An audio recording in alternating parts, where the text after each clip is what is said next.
updated because this is a customs tournament, so scores get reported, admins put it in. But looking at the leaderboard as we have it, FIFA Kills team Tiff is still on top at 94.75 points. But in second place with a monster third or fourth game now, Fuzzin's team, 91.5. Yeah, I mean, it's going to be really tough to try to make a play for that. I'm looking at like the players rank on the eFuse website right now. Hisoka alone, 22 elims. FIFA, 21. Braxton, 17. Aydan, 17. I mean, we are putting up some serious numbers. And mind you, these are the best of the best players competing against each other in a customs lobby. These are not public.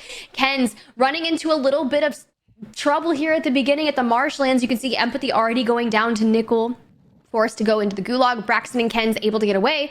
And honestly, sometimes you just gotta hop into a bush and pray. Yeah, I mean, play your life any way you need to do it. If you need to be a bush wookie, be a bush wookie. You need to go to the gulag and grab your kill. Hopefully you can. Timmy, 2 cans. Good luck. Great player. Solid with the game. Playing against Goat Clamp, though. This is going to be a tough fight to win. Hopefully we can catch them unaware, grab that snapshot. Does get it early, but information gleaned on the other side. Starting off with a bang here, Tiff. Aggressive starts, and it's exactly what we expect, but Goat Clamp grabs the elimination with some help from the grenade. I mean, look, sometimes it's all about well-placed, well-thrown lethals and just doubling down with a little bit of a head peek. But Mayapo, Otterize, and Iceman Isaac, they've elected to go Hydroelectric, which is a favored drop spot POI on Al Mazrah that I have noticed thus far. Usually can loot it pretty well, has a buy station that is 99.9% of the time in that exact spot, and it's always there and always able to count on it. Because, I mean, we talk about these buy stations that are literally sporadic throughout the map, and it's so challenging to get to them. UAV up in the sky. Team of 3 in the building to their right, so you can see the team is, like, about to lay siege. This is battle here. Gauche battle. I know, and if we had a little bit more time between games, I was going to call out, you're going to see a lot of teams playing hyper-aggressive here at the end game of the tournament, right? We have 2 more maps to go, but you need a banger map. If you're down middle of the leaderboard, you got to try to win some cash today. So you need to come out aggressive and try to grab those early eliminations. Whatever FIFA Kill Squad's doing and our second place Fuzzin' Squad's, whatever they're doing, do that, which is basically play hyper-aggressive early, then set up for the end game. If you're not able to pick up a very many kills in the early game, you're really not going to be able to score that much, even if you get a decent placement. Waiting to see if I could hear any comms, but I don't really hear any right now. But UAV still up into the sky, and they are chasing. They want to see if they can catch this one solo red dot on the map by themselves. Mayapo looking to grab high ground, has them in the sights, and just, sure. This is disgusting, bro. I mean, look, I remember grinding this camo for that specific weapon. Now, granted, LMGs are kind of banned, but you are able to use ground loot. So, I mean, if you're going to have fun with it, believe getting punished, though. Yeah, a little hipfire certainly does pretty well on that thing. But looks like we're going to go for the elimination and then slow it back down and re-loop back up. Those are free, and a good UAV pickup there. Again, looting can be very key to your success. Anytime you can gain information through things like a recon drone or UAVs, usually it determines whether or not you're going to be able to grab some early eliminations. That's exactly what just happened. But caught in a blender on the other side. Wag goes for the challenge, does not win it, but just barely doesn't win it. Fuck, I shouldn't have jumped down. Team on the other side, can't quite tell who that is, but damn it, bro. They fucking landed big Z colors. Oh yeah, that's gonna be Doozy Squad and Smixy's team, who had a fantastic last map, by the way. Shout out Echo with 9 personal eliminations. Team certainly is going to be creeping up the leaderboard. It does look like they've crept up the leaderboard a sizable amount. Scores are still being updated, but they've moved all the way up to 6th place, so certainly in the running for a sizable chunk of this prize pool, if not even playing for first. But Intex with the reach out hits the headshot. Smixy goes down in disbelief. I mean, do you blame her, though? I would have the same feeling. Meanwhile, Limax in the gulag, destroying Chrissy, both up and Adam. Not too bad. Already picked up 1 elimination for Chrissy, 26 squads, so only 1 has fallen completely. And you just kind of have to navigate around the city. A lot of our teams are looking to... Wow, okay, Chrissy! Sure. Taking a chow onto Mutex and getting the full with ease. I mean, look, sometimes you jump around corners and just pre-aim, and you just win that. Simply better. Simply better indeed. Gas her up. Just going in. Been playing fantastic today. A couple unlucky takes, but overall, great tourney. Whoa, Wag goes for the head peek and gets obliterated off the other side. Limax was ready for it, and gonna lose a chunk of their health. And Wack goes for the rechal, and the decent chal. He just didn't have enough life to play that one. MX gonna come back out and be joining his squad in just a second. Eliminations. This could chalk up to be a decent one. Again, it only takes 3 or 4 in the early game to set you up for success. Another 3, 4, or 5 later. At 9 or 10, double digits is really the classic metric. I've always talked about it since the early Verdansk days. You're getting double digit limbs in a customs, especially a customs like this where we only have 26, 27 trios. So you're looking at about 95 some odd players, give or take, a little bit less than that. You know, that's a great score metric. And of course, when you grab your kill multipliers of 1.5, 1.75, or your 2x, it's a great game. Inside, Sean, 20 inside that room, be would be careful. a great score in order to increase your value on the leaderboard. And speaking of increase your value, nice little take here. That is a couple eliminations going back and forth. Allman grabbed this one, but Rob answers back in kind, grabbing the trade. I mean, to be fair, that was really nice of Robstar and Sean J kind of both peeking that corner at the same time. You're going to double chow one person. That sometimes you just really have to do that because Allman's an absolute menace. So if you're going to be, obviously they don't necessarily know who they're immediately chowing right off the rip, but it was well executed. You do have to run the risk of losing out on Sean J. Now Mutex in the gulag with Aydan, a little jump chow. Able to deal significant damage, switches the pistol and grabs a nice heady for the win. So see you later, Aydan. Mutex is going back to join his teams. I'm sure everyone back in the lobby of Al Mazrah are going to be able to hit the buy station for Aydan with no probs. With John Wick coming out again, put this guy in the cast. That was gross. I love the reach out when you get him that weak to go for the pistol kill. Very well done from Mutex, grabbing an elimination on one of Warzone's finest. And the team in first place currently, which is a huge, huge boon. Anytime you can, at the very least, just deplete some resources. Okay. It's a good day. And lo and behold, unsurprisingly, vehicle in hand for Timmy 2Cans. The only ones in literally West Narnia over there. You know what I'm saying?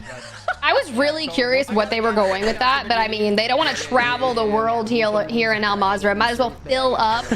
Make sure you got plenty of health in that vehicle and full of gas. Mind you, here at the Shamrock Showdown on eFuse today, Warzone 2.0, Al Mazrah, full customs lobby, $25,000 on the line. Timmy 2Cans on your screen competing for a first place, 9,000, second place, 6K, third place, 3K, all the way down to 10th place paying out. So you want to be consistent. I gotta laugh at Runaway Statue. Talk about West Narnia. I'm in. Where's West Narnia? How do I get there? You guys might be the only ones there. I want to join. Sounds like a good time. We're gonna be rotating back towards Central Narnia, I suppose. They're getting fried while doing it. Holy cow.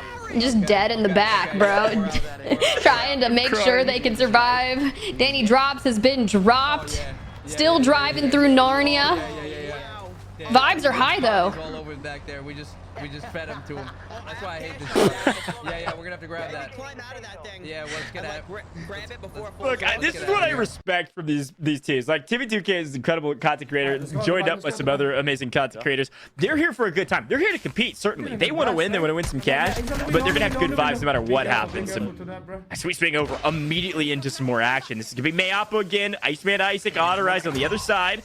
A quick res through smokes, a decent play here because usually that team's not going to push out into the open and give up their advantageous position. I don't kill this fucker. He's not inside. You need to push this advantage. Back with 2. They still have 1 down though. Panda completely out. Looks like the other team also is lacking a player and just fought back. Yaki's in front of me. They're going to answer. Quick buyback of their own. Ooh, missing 2. Nice spot back. Mayapo in the gulag and Mayapo versus Runaway Statue. Timmy 2K squad, Tiff cannot catch a break. Definitely not, but that's all right. Mayapo, Iceman Isaac back in the lobby. Need to get a buyback onto Autorize eventually, but loadout drops are available. So you kind of want to prioritize getting your loadout, finding cash, making sure you can get your homie back. Panda last alive for Jesus and Goat Clamp. So a little tough run here in map number 5 for this squad. This is where we start looking at the leaderboard to determine where these teams are currently located and how good of a shot do they have at getting any money, right? Because you broke down the prize pool and This team's just inside the money. They're currently sitting in 9th place, so they need a big game here. I don't have a game-by-game leaderboard that I can kind of fully break down which games will be dropped, but that 6th game really will be the game that's next, I suppose. This is game number 5. Is going to be the game that's going to shift the leaderboard down and around quite dramatically, because if there's a team that's currently dropped the 0 but has scored a 2, right, or maybe they've dropped the 2 and all their other games are good, like that 6 games can dramatically change the score. Whereas another team that's been really consistent all the way through, that has maybe dropped a 20, they can only increase that by like 3 or 4 if they drop a 23 or a 24, right? So could change some things up. Currently this team's sitting in 9th. We would love a banger map number 5 to give them just a little bit less of a onus or responsibility for the last map. A lot of pressure landing on a lot of these teams right now with the final 2 maps underway. They can't figure out what the heck they want to do. They're trying to get to a buy station and find loot, and a little bit of a looting simulator currently to find some cash. Cash is king, and oftentimes you have too much, but right now, not enough. I feel that pain through and through. Primza does have a self-res, going to burn it. Prodigy and War still have one. Trying to play for audio. They know someone's above them. War is able to throw some shots. Not going to connect. Repositioning into a stairwell. Throws out the lethal to hold that. I really like that. UAV up. You can see Prodigy is the one that's having the engagement. It's going to be Empathy. Gets the down. Batting on over to Spiros. JC Baby falls to Skullface. So we're going to pick a... Sometimes you just got to reposition through the water. War is able to grab a knock onto Braxton. Should be chaos here. Yeah, it should be 2 versus 2. This is going to be Braxton, Empathy Trick, and Kins. And Kins and Trick should both still be alive. So it's going to be Wars and Primza versus those 2. Question is who has the advantage. Wars was able to reposition. Great job of zoning, and of course the centering. Up the stairs and made his way to the top. Has power position, but it's not the most powerful position in the world because there's this kind of overhang of a building next door that it could be underneath. So Primza's playing the rat, trying to smoke him out. Quite find him either. Could have just backed off. I don't mind it. Again, when you're into map number 5, usually you want to play a little bit more aggressive if you're not up inside the top 5 or so on the leaderboard because you need the kills. And oh, there's the smokes. Gonna smoke out for his teammate. That might have come from squad. No, enemies there.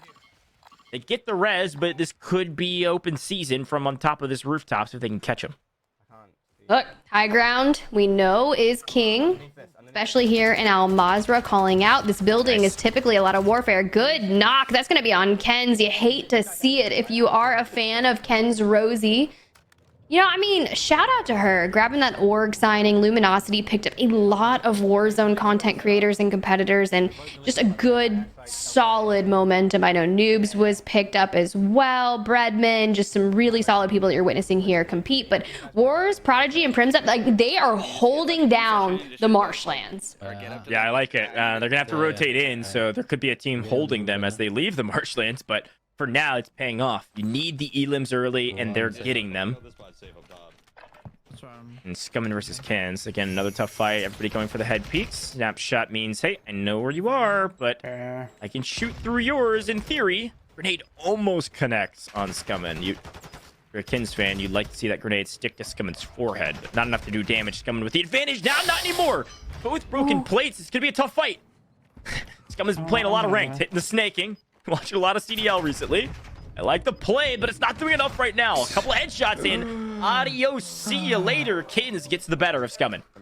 Why do I feel like he almost kind of gave up there? I heard the sigh, but I don't want to take anything away from it, but I feel like he was almost just kind of messing with her in a sense with the snaking, just kind of focusing on the movement. Just his head was fully visible. All Ken's had to do was land a couple shots just because there were no armor on either of them.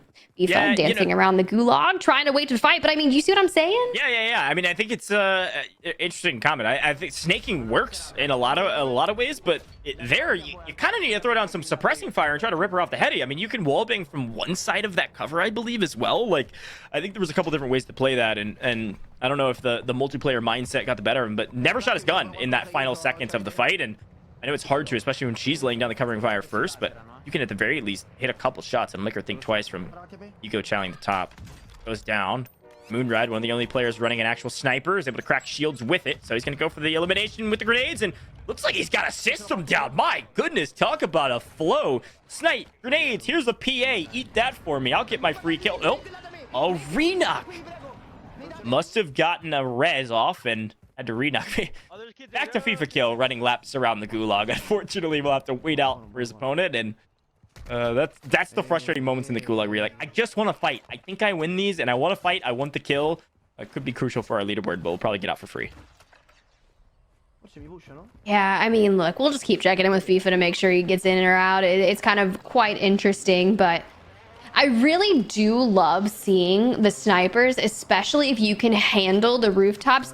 The issue with snipers, right, is that an AR SMG is so much more preferential on an aggressive team, right? You're wasting a lot of time now end game and open areas. If you're just you're only having one sniper on a team, it makes sense, especially if you're an absolute menace with a sniper like Moonride is. It's good to see you get an opening knock. Maybe you grab another one and your team can kind of cover that distance, or maybe throw a PA on them to kind of capitalize on it. Man, I'm just waiting for it to connect, bro. He's so close. The thing that you're getting at, and I love, is that variations in gun comps between a team is really fun to talk about. But the way our scoring system is with kill multipliers, it doesn't really reward it. Like, hey, you've knocked a plate there because you hit a headshot. You're not gonna be able to knock with one bullet. You haven't gone to the pot of gold on Al Mazrah currently. It's not in custom, so you can't get the one-shot sniper. But you're able to break plates. You can be the entry man to some degree. But it kind of rewards slower gameplay, and with our kill multipliers, Mamma mia indeed. That's exactly what I'm getting at. The slower game style isn't necessarily going to work for you. This team did win map number 2, but only scored 8 points with it, and can't quite find the nut they're looking for. Smoke, trying to hide their rooftop out. You have to think that this is going to attract people coming into this POI, maybe rotating throughout here. There's a buy station just out to their right. Center zone, so good positioning here. That's great, but it's tough, right? Like, we want to see where it's going to pull, and I'm just waiting for one of these to land, honestly. Yeah, no, I gotta say, at least once, this is my favorite word of all time, at least once every broadcast, that's a quagmire fight. If I hear sniper bullets going down from Moonride, or maybe even Sparrows, but specifically Moonride on top of a building, I'm gonna be sitting in that fight for 5 minutes, and I know it. Get out, go fight a different fight. I know this isn't a 2v2, but the same concept applies. You're just hanging out fighting the same squad for 5 minutes. You're missing out on potential other team wipes you could grab, better rotations, getting to different POIs. Like, if you only have 2 kills here in the mid game as we're nearing up on the end game of map 5, well, you gotta go get involved. That's not enough to do anything for your leaderboard. Go get your kill multiplier, of course, but you gotta have kills for that to matter. And a nice kill there from Wars with the Deagle. People favoring that pistol on headies because it only takes 2. That and that SMG with the laser, as soon as you go to ADS it like kind of cocks it to the side, and it's just very not fun. So I respect that. Plus, he'd already done enough damage to maybe just double down with the pistol. But that was going to be on Robstar, so unlucky for them. Joewo and co, all full alive. Breadman and Skullface, and they're rotating up towards the tippity-toppity of Observatory. And not bad. It's on the edge of ring, and you can kind of get a lay of the land, see if people are kind of going in maybe for some resets. Joewo taking some shots, sees someone down below. That's a good take. Look, Joe's sitting on 6. This could actually be a monster game for them if they can continue to rack up some eliminations. If Joe can by himself get up to double digits, could put them right back into the mix near the top of this leaderboard going into the last map. Currently, I believe Joe is sitting at 8th place overall with 47 points. It looks like FIFA Kill Squad is over double that at the top. So we're going to need a banger game out of this squad to get inside the top 3 or close to it. But there's a massive drop-off between 1st and 2nd and 3rd. Oki's team in 3rd at 56.25. 1st and 2nd place is FIFA, and then Fuzzin at 94.75, and then 91.5. A lot of numbers there, but if you hear 9s at the very beginning, it means they're in 1st or 2nd. Everybody else is in the 40s and 50s. So a banger map to get near the top. But right now, you're aiming for at least top 10 in order to be walking away with some cash, and a sizable amount, of course, if you get 3rd or higher. Yeah, I would love to check in with Team Fuzzin. That's going to be Fuzzin, Sage, and Shifty. Shifty on 23 elims, top of the elim board, Sage in second with 22. So I mean, this team is definitely flying under the radar and putting up some massive numbers. But Joewo on your screen able to find a knock onto Biffle, so they've got some good engagements here. But you mentioned it, this is going to be an absolute massive game as they are going in with the Storm here on the edge, just on the outskirts in Observatory, pushing in, gonna get the shields hit, but War is able to find the knock on a Joewo. So a multitude of teams inside here. Yeah, you called it Observatory as one of the hot spots, especially in the mid game for rotations or otherwise, and you're exactly right. I think he might just barely creep out. No, not literally 1 second more needed and right into another gunfight, but still a lot of fun to watch. I'm assuming they're going to be able to get Joewo back up, but there's some other teams near Observatory and they're on the edge of zone, so an insta buy means Joe's right back into it, but could get shot out of the sky or otherwise, and they've got a slight player disadvantage currently. Chrissy destroy Limax playing smart as per usual. Shout out Chrissy, sitting on 6 elims currently. This could be the game that turns their tournament around, but if it might be too little too late. It's hard to say. I mean, it just depends on what their worst game was that they're going to be able to drop and how substantially they can finish out this tournament here on the 5th and 6th map. You have to put on 2 absolute banger matchups, and you can see they are trying to do just that. Chrissy holding her weight, 6 elims alone. You mentioned that. It's absolutely beautiful to see here, considering 31 players total left in the lobby, almost to the top 10, and these are those buildings we had seen Moonride at. They were kind of just on the other side, and Chrissy getting absolutely punished from climbing up the ladder, caught from the back, but does be able to regain. Not bad. Yeah, nice little building house here. I feel like I'm watching a couple other titles. This is gonna be a fun final circle. If it kind of caters towards these buildings rather than going out into the open, this could be one of the first circles we've seen in this tournament that has a ton of cover into the final moments, which means there's gonna be a lot of teams left alive, but 13 currently. So we're into the multipliers, but only slightly. Looks like we've got a bunch of bots coming down from a stronghold or otherwise. Reinforcements drop again. They'll have their loadouts, so they don't need it. But and some of the cons. I'd love to do just a very quick listen in with this squad to see what their strategy is going to be going into these 5th and 6th circles.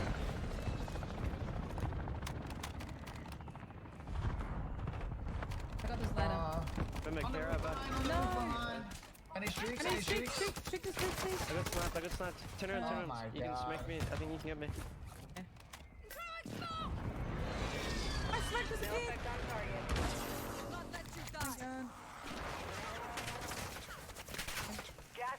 You need to use it now. Maybe we go down the ladder hole. Yeah, go now. Hey, hold on. Yeah, Airstrike. Wanna go all the way down? I want to throw that person. Oh, this game is fucking dog. Oh, well, we'll come back on that. That was a the most precise airstrike I've ever seen in my entire life. Comes through the opening at the top of the bunker they climbed into, and they do all go down from it. A very tough situation. Good comms across the board and a great game, but I don't know if it's going to be enough. And here's some footsteps down below as we swap back to Joewo's team. Looks like Joe's back, but Skull has been lost in the process, Tiff. But we are inside the top 10.